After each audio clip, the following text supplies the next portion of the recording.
बहराइच में सुहेलदेव विजय उत्सव के दौरान मुख्यमंत्री योगी आदित्यनाथ ने समाजवादी पार्टी और कांग्रेस पर हमला बोलते हुए कहा, यह पार्टियां मुस्लिम वोट बैंक के लिए विदेशी आक्रांताओं के बारे में चुप रहती थी।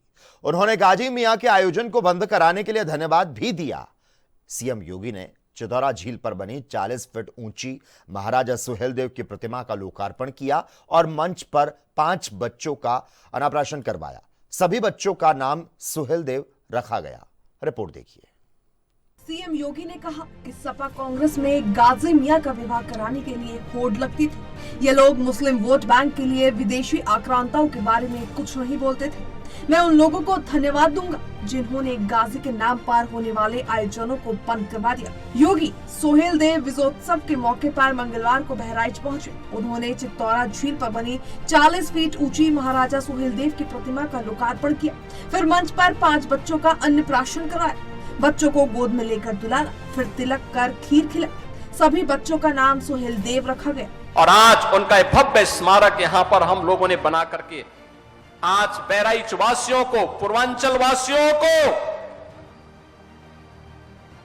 जिन लोगों को जिन्होंने महाराज सुहेलदेव के साथ इस पराक्रम में युद्ध लिया था, उस युद्ध में भाग लेकर के भारत को विधर्मियों के आक्रमण से बचाया था, भारत की धर्म और संस्कृति को बचाने का काम किया था, धरा को भी और धर्म को भी बचाने का काम किया था, उन लोगों को पददलित कर दिया गया, वंचित कर दिया गया, बुनियादी सुविधाओं से वंचित कर दिया गया। और मैं पूछना चाहता हूं आज इसी अवसर पर कांग्रेस को, समाजवादी पार्टी को, अन्य दलों को पूछना चाहता हूं, क्या किया उन्होंने? क्या किया उन्होंने? महाराज सुहेलदेव को क्यों नहीं सम्मान मिल पाया? क्यों नहीं सम्मान मिल पाया? आखिर महाराज सुहेलदेव के नाम पर यह भव्य स्मारक पहले क्यों नहीं बन पाया? आजादी के बाद क्यों नहीं बन पाया? महाराज सुहेलदेव को यह सम्मान पहले बनाने का काम जो होना चाहिए था, उनके नाम पे मेडिकल कॉलेज क्यों नहीं बन पाए? उनके नाम पर विश्वविद्यालय पहले क्यों नहीं बन पाए?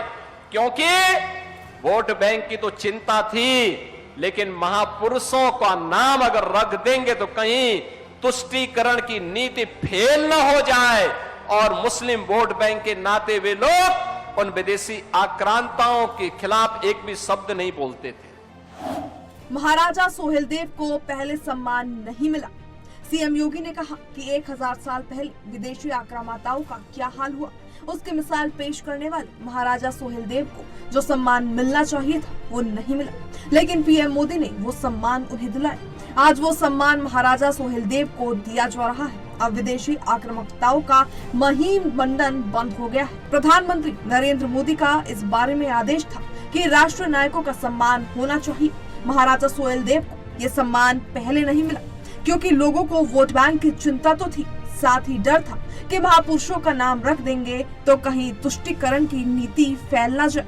मुस्लिम वोट बैंक के लिए सपा कांग्रेस के नेता विदेशी आक्रांताओं के बारे में कुछ नहीं बोलते थे।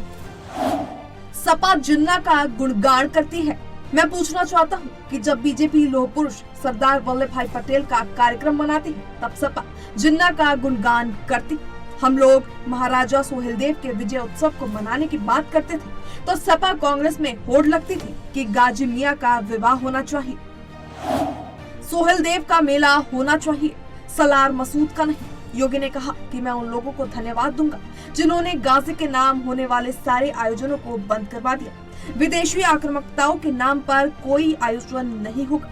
वो लोग कौन थे जो अयोध्या में राम मंदिर का विरोध कर रहे थे? कौन वो लोग थे जो काशी विश्वधाम का विरोध कर रहे थे? भगवान राम का मंदिर अयोध्या में बन चुका है। राम दरबार की भी प्राण प्रतिष्ठा हो चुकी है। बहराइच में महाराजा सुहेलदेव का मेला होना चाहिए, सलार मसूद का नहीं। वो तो एक आक्रांता था। आक्रांता का मेला लगाना मतलब गुलामी की मानसिकता। झील के किनारे बनाया गया महाराजा सुहेलदेव का स्मारक। जिला मुख्यालय से 8 किलोमीटर दूर गोंडा रोड पर चितौरा झील, झील के किनारे महाराजा सुहेलदेव का स्मारक बनाया गया। यहाँ कांस्य से बनी महाराजा सुहेलदेव की 40 फीट ऊंची प्रतिमा लगाई गई। दावा है कि ये प्रतिमा देश की सबसे बड़ी 2 पैरों पर खड़ी अश्वरूढ़ प्रतिमा है। इस प्रतिमा का निर्माण उत्तर प्रदेश राज्य ललित कला अकादमी की देखरेख में कराया गया। इसे मूर्तिकार पद्मश्री राम सुतार ने बनाया है। इस स्मारक का प्रधानमंत्री नरेंद्र मोदी ने 16 फरवरी 2021 को वीडियो कॉन्फ्रेंसिंग के माध्यम से शिलान्यास किया था। कब हुआ महाराजा सुहेलदेव का जन्म? महाराजा सुहेलदेव का जन्म 1990 ईस्वी में श्रावस्ती में हुआ था। 17वीं सदी में लिखी गई फारसी भाषा के मीराते मसूदी के अनुसार सुहेलदेव श्रावस्ती के राजा मोरध्वज के सबसे बड़े पुत्र थे। पौराणिक कथाओं में विभिन्न संस्करणों में उन्हें सकरदेव, सुहीरध्वज, सुहृदिल, सुहृध्वजलज, राय सुरदेव, सुजर और सुहारदल समेत विभिन्न नामों से जाना जाता है। अवध गजेटियार के अनुसार उनका शासनकाल 1027 ईस्वी से 1077 ईस्वी तक रहा। उनका राज्य मुख्य रूप से बहराइच और श्रावस्ती जिले में फैला था।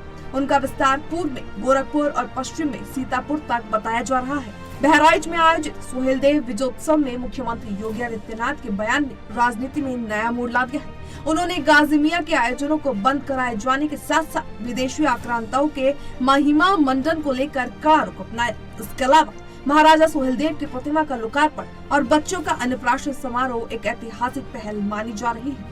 ये आयोजन न केवल महाराजा सुहेलदेव के सम्मान में था, बल्कि उत्तर प्रदेश सरकार की तुष्टीकरण की नीति पर भी बड़ा सवाल उठाता है। अब देखना होगा कि ये बयान उत्तर प्रदेश की राजधानी में किस तरह से